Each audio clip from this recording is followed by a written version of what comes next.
Oke, bismillahirrahmanirrahim. Assalamualaikum warahmatullahi wabarakatuh. Kita lanjutkan pembahasan materi berikutnya, yaitu berkaitan dengan statistika, di mana pembelajaran ini adalah pembelajaran daring selama pandemi COVID-19 ini. Statistika adalah ilmu yang apa yang dikatakan sebagai statistik? Ya, yang dikatakan sebagai statistik adalah ilmu yang mempelajari tentang pengumpulan, pengolahan, penyajian, dan penarikan kesimpulan dari data tersebut. Harus diperhatikan juga bahwa yang namanya statistik ini adalah Anda mau sekolah di jurusan apapun, walaupun itu bukan jurusan matematik, nanti Anda akan ketemu dengan yang namanya statistik.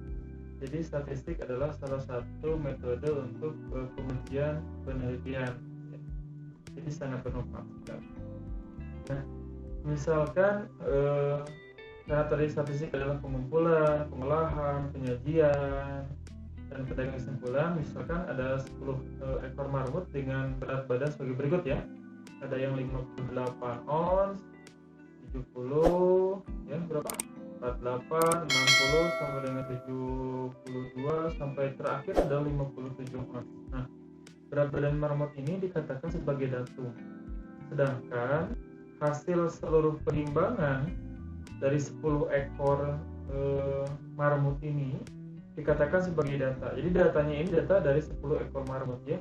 58, 70, 48. Nah, semua data ini dikatakan sebagai data. Nah, marmutnya, berat badan marmutnya itu dikatakan sebagai datum. Datum adalah sebuah keterangan dari penelitian gitu ya. Jadi data kita adalah 58 ons gitu ya. 70, 48 sampai 57. Sedangkan keterangannya apa? Datumnya adalah berat badan dari ekor marmut. Ya. Nah, data itu terbagi menjadi dua. Yang pertama ada data kualitatif, atau kita bahas dulu. Yang pertama ada data kuantitatif, yang kedua ada data kualitatif. Jadi data terbagi menjadi dua. Nah, yang dikatakan sebagai data kualitatif adalah data yang berupa bilangan. Misalkan pertama, data cacahan 3 telur ya, hasil dari membilang. Data ukuran panjang tongkatnya 2 meter. Ya. Itu dikatakan sebagai data kuantitatif. Nah, data kualitatif adalah data yang bukan berupa bilangan. Nah, gelas besar, gelas sedang, gelas kecil itu kan tidak bisa diukur dan tidak bisa dihitung.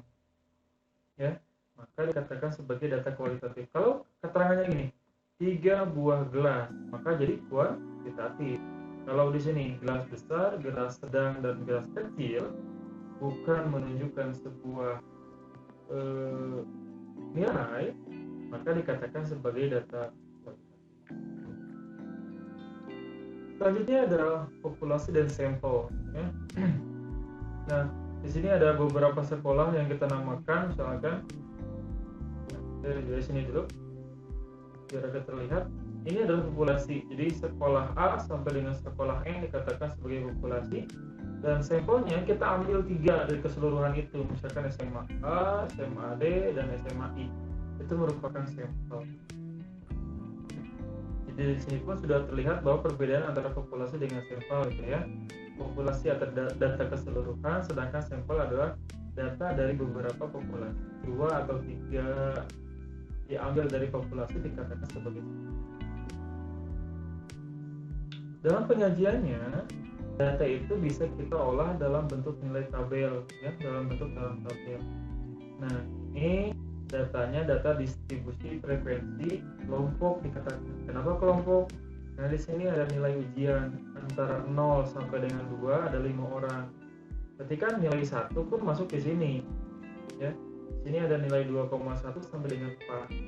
2,2, 2,3 sampai 3,9999 sampai 4, siswanya ada 4, nilainya dari sini. Maka dikatakan data distribusi frekuensi kelompok dalam bentuk tabel. Ya. Berikutnya, selain dalam tabel, juga ada dalam diagram garis. Nah, dalam diagram garis misalkan tabel data penjumlahan mobil suatu tahun 2000 sampai 2004. Nah, ini dibentuk dalam sebuah diagram garis ya. Jadi data hasilnya pada tahun 2000 ada 10 mobil yang terjual, tahun 2001 ada 20, tahun 2000 tahun 2003 pertengahan tahun 2003 itu ada 40 mobil, tahun 2004 ada 50 mobil. Ini pembahasannya seperti itu, tapi grafiknya dibentuk dalam diagram garis. Di garis ini titik-titik ini dibuat garis. Ada diagram batang daun. Ini hampir sama seperti yang tadi ya. Diagram batang dan diagram daun. Nah, ini terlihat ya. Daftar nilai matematik dalam satu kelas terdiri dari 20 siswa 46 sampai 96 misalnya. Jadi ada 4, 5, 6, 7, 8, 9, 7 batang ya. Nah, 4, 6. Ada 7 nggak? 7 di sini nggak ada. Maksudnya daunnya adalah maksudnya batangnya adalah puluhan, daunnya adalah nilai dari satuan. Kenapa 70 paling banyak? Karena di sini 70 ada 7, 0 ada 7, 6 ada 7, 2 ada 7, 5, 7, 4, 7, 4 ada. Itu dikatakan seperti diagram batang dan pemisahan saja ya. Berikutnya, di sini ada yang dikatakan sebagai ukuran pemusatan data. Nah, ukuran pemusatan data itu ada berapa? Pertama ada yang namanya mean, atau bahasa lainnya atau bahasa Indonesianya adalah ratakan atau rata-rata ya. Nah, jumlah seluruh datum dibagi dengan banyaknya datum. Nah, jadi mean itu atau rataan itu adalah jumlah seluruh data dibagi dengan banyak data gitu kan. Atau bahasa lainnya menggunakan datum atau keterangannya datum. Jadi kita akan contohnya lihat di akhir ya. Yang kedua ada median. Nah, median ini adalah nilai yang membagi data terurut menjadi dua bagian sama banyak. Jadi kalau Anda punya data, datanya diurutkan, boleh dari yang terkecil sampai terbesar atau terbesar sampai terkecil. Nah, setelah diurutkan, mana tengah-tengahnya? Nah, itu dikatakan sebagai median atau nilai.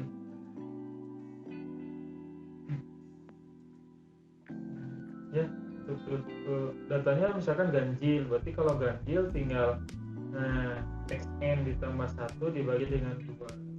Maksudnya adalah jumlah data beberapa ditambah 1, misalkan datanya ada 8, berarti 8 tambah ganjil ya, ganjil itu misalkan 7, datanya ada 7, berarti data ke-7 tambah 1 8 dibagi 2 4, berarti nilainya di data keempat. Nah, kalau genap ada nilainya setengah kali xn per 2 ditambah xn per 2 ditambah dengan 1. Oke, kalau lebih jelasnya nanti kita akan berikan contoh berkaitan dengan dia. Berikutnya ada kuartil ya. Nah, ini ada letak data ya. Kuartil kedua sama dengan median. Jadi kuartil pun sama membagi data menjadi 4 sama besar. Ya, menjadi membagi data 4 sama besar. Jadi kalau 4 sama besar berarti nilai kuartilnya akan ada berapa? Akan ada 3. Pertama ada kuartil 1 atau dikatakan sebagai kuartil bawah. Yang kedua adalah kuartil 2 atau kuartil tengah. Yang mana kuartil tengah ini sama persis atau halnya dengan yang sudah kita sebutkan tadi, yang namanya adalah median atau nilai tengah. Yang ketiga adalah kuartil ketiga atau kuartil atas ya. Ini dikatakan ada beberapa nilai di kuartil 1, kuartil 2, dan kuartil 3. Nah, ada juga yang dikatakan sebagai modus. Modus itu adalah datum yang paling sering muncul, yang paling banyak muncul. Dan nilai yang paling banyak keluar adalah dikatakan sebagai modus ya. Kita lihat data-data seperti ini, kita urutkan, ada sebuah nilai, misalkan datanya 3143526, lalu kita urutkan Nah, datum yang paling sering muncul yaitu kita lihat saja angka berapa yang paling banyak keluar. Angka 3 ada 2 ya. Ini sudah kelihatan. Nah, maka yang dikatakan sebagai modusnya berarti nilai. Oke, ada ya. Nah, banyak data. Untuk menghitung banyak data misalkan tadi menghitung modus ya, selanjutnya kita menghitung banyak data. Banyak datanya ada berapa? Kita hitung saja, boleh diurutkan atau tidak diurutkan pun boleh. Ini setelah diurutkan ya, 1, 2, 3, 4, 5, 6. Bukan 6 jumlahnya, tapi ada 1, 2, 3, 4, 5, 6, 7. Banyak datanya ada 7 ya. Walaupun karena ada nilai angka 3 yang sama, walaupun nilai akhirnya 6 misalkan, tapi tetap banyak datanya adalah 7. Nah, jumlah datanya berarti tinggal kita menjumlahkan saja. 1 tambah 2 tambah 3 tambah 3 tambah 4 tambah 5 tambah 6 hasilnya 24. Maka dikatakan jumlah datanya adalah 24 ya. Nah, untuk mencari rata-rata atau min, kita sudah tahu tadi disebutkan bahwa yang namanya rata-rata atau min itu adalah jumlah data dibagi dengan banyak data. Jumlah datanya sudah tahu kan, dijumlahkan semua 24. Banyak datanya ada 7, berarti 24 dibagi dengan 7 yaitu 3,4. Rata-rata nilai dari data yang ada adalah 3,4. Ini berikutnya kita lihat lagi bahwa untuk menghitung median, ternyata di sini banyak datanya 7. 7 itu berarti ganjil ya. Atau untuk ganjil kita menggunakan xn tambah 1. Maksudnya akan data seperti apa? Data ke-7 ditambah 1 berarti kan data ke-8 ya. Data ke-8 dibagi dengan 2 berarti jawabannya adalah data ke-4. Nah, untuk menghitung data ke-4 bukan hasilnya 4, tapi data ke-4 tadi yang setelah diurutkan. Berarti 1, 2, 3, 4. Ternyata di data ke-4 itu nilainya adalah nilai 3. Kita lihat apakah jawabannya 3? Tuh ya. Jadi nilai mediannya adalah 3, bukan 4 ya, tapi 3. Nah, kita tambahkan misalkan ada sebuah soal yang tadi 314, 352, 6 tambah lagi 6. Berarti datanya akan jadi 8. Berarti data genap ya. Nah, untuk menghitung data genap berbeda lagi seperti yang tadi ya. Nah, seperti ini. Oke. Setengah xn tambah 2. Maksudnya xn tambah 2 apa? 8. Data ke-4 ditambah data n tambah 2, n per 2 tambah 1 jadi data ke-5. Data ke-4 tambah data ke-5 dibagi 2. Data ke-4-nya 1, 2, 3, 4. 3. Berarti 3 tambah 4 dibagi 2 hasilnya nanti adalah 3,5. Kita lihat betul atau tidak? 3 muncul, 4 muncul, ditambahkan jadi jawabannya adalah 3,5. Oke. Nah, berikutnya ada penyebaran data misalkan, atau letak data dulu, jangkauan. Yang dikatakan jangkauan adalah data terbesar dikurangi data terkecil. Ya. Berikutnya ada yang namanya rentang antar kuartil. Nah, rentang antar kuartil ini adalah selisih antara kuartil atas dan kuartil bawah. Berarti kalau selisih itu dikurang ya. Berarti untuk menentukan rentang itu adalah I3 dikurangi dengan I1. Oke. Ada yang dikatakan sebagai simpangan kuartil. Simpangan kuartil adalah setengah dari rentang. Jadi kalau rentangnya sudah diketemukan, untuk menentukan simpangan kuartilnya adalah setengah dikali rentang. Ya, berikutnya dalam penyebaran data ada yang namanya simpangan rata-rata atau simbolnya adalah SR. Nah, SR ini adalah menunjukkan rata-rata selisih dari setiap datum terhadap rata-rata untuk kumpulan data N. Di mana rumus SR-nya adalah, nah ini sigma N I sama dengan 1. Jadi mulai dari data ke 1, data ke I atau data ke 1 dikurangi dengan X bar. X bar ini adalah min rata-rata. Jadi langkah pertama untuk menentukan simpangan baku adalah Anda sudah tahu rata-rata berapa dari nilai tersebut dibagi dengan banyak data. Ada yang dikatakan sebagai ragam atau varians. Simbolnya adalah S kuadrat. Ada perbedaan sedikit dengan simpangan rata-rata. Di simpangan rata-rata itu tidak pakai kuadrat. Bedanya di ragam itu hanya pakai kuadrat saja. Ya, jadi S-nya adalah S kuadrat. Tadi kan SR ya, sekarang jadi S kuadrat. Nah, untuk simpangan bakunya adalah diakarkan saja. Jadi si S kuadrat tadi diakarkan saja. Itu dikatakan sebagai hasilnya nanti diakarkan, maka dikatakan sebagai simpangan. Ya. Nah, ini dapat kita sedikit. Nilai terendah 1 ya. Nilai tertingginya pasti akan naik. Ini tinggal sederhana saja. Jangkauan itu kan nilai tertinggi dikurangi nilai terendah. Pilih 6 dikurangi 1. Rentang antar kuartilnya Q3 dikurangi Q1. Nah ini kan membagi 4 data sama besar ya. Maksudnya gini, 1, 2, 3, 4 kan ya. Bagian ke-1, bagian kedua, bagian ketiga, bagian keempat. Berarti rentang antar kuartilnya Q3 dikurangi Q1 berarti 5 dikurangi 2, 3. Simpangan kuartilnya adalah setengah dari rentang. Berarti setengah dari 3 adalah 3/2. Nah, simpangan rata-ratanya, oke kita analisis ya. Nah, untuk menghitung simpangan rata-ratanya, kita punya rumus SR adalah sigma I sama dengan 1, XI dikurangi dengan X bar dibagi dengan N. Nah, langkah pertama, kita harus tahu dulu berapa nilai rata-ratanya. Tadi, nilai rata-rata dari soal ini adalah 3,4. 3,4. Berarti langkah pertama, ini data pertama 1 ya. 1 dikurangi 3,4 dibagi 7. Jadi 2,4 dibagi 7 0,34 ya. Data kedua 2 dikurangi 3,4 dibagi 7 hasilnya 0,2. 3 dikurangi 3,4 dibagi terus dan seterusnya ya. Dan seterusnya kalau sudah selesai sampai data ke-6 maka dijumlahkan saja ya. Karena sigma itu kan notasi dari penjumlahan. Dan dijumlahkan saja hasilnya semua ya. Setelah dijumlahkan hasilnya 1,35. Nah, 1,35 ini harus kita lanjutkan. Dibagi berapa? Dibagi 3 lagi harusnya ya.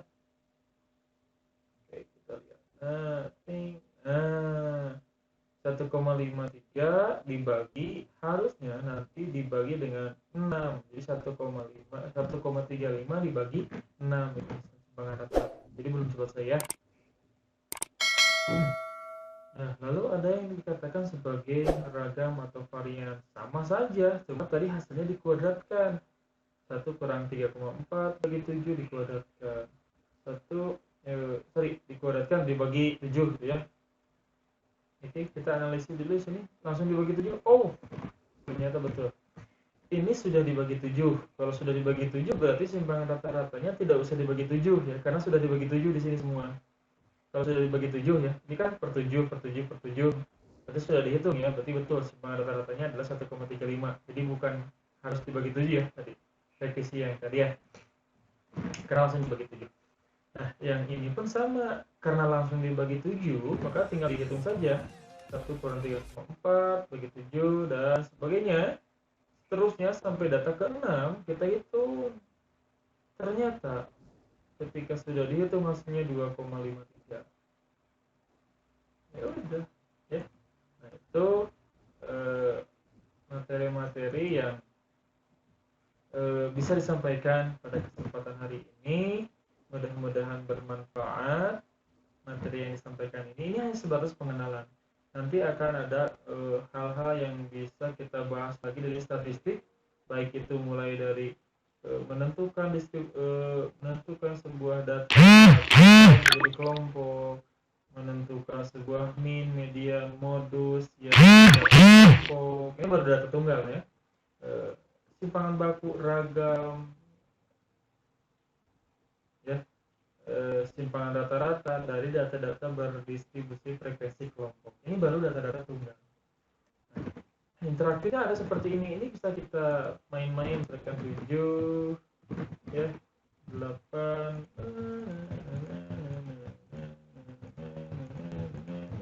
Nah, ini permainan saja. Minnya 6,178, modusnya 7, nilai tertingginya 10, nilai terendahnya 1. Nah, median, kuartil, simpangan, S2 simpangan rata-ratanya udah ada, jangkauannya udah ada ya ini.